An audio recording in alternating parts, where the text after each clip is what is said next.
Дали може да ни кажете кое е лицето, конкретно со име и презиме да го кажете лицето кој е извршило контрола по повод на водите дека господинот Златковски во 2018 година преку програмата Еразмус исплаќал пари како што тврдат, а потоа ги барал да му ги вратат во кеш. Дали може да ни кажете дали Националната агенција изврши контрола како што велите и кое лице од Националната агенција е извршило таа контрола? Кој е потпишан на тој записник?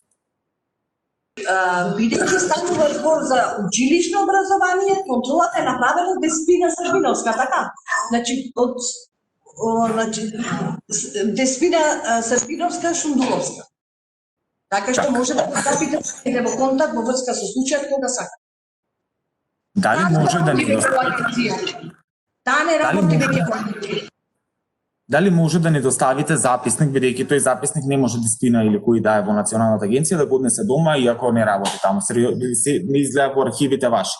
Дали ќе може записникот, ја побарав преку пристап до информации од јавен карактер, да ни се достави тој практично токму тој записник? Дали би ни го доставиле? Значи ќе мора да ми дозволите време да прашам во Брисел. Не сум сигурна дека можам да го доставам записникот, меѓутоа секако, ако можам ќе ви го доставам.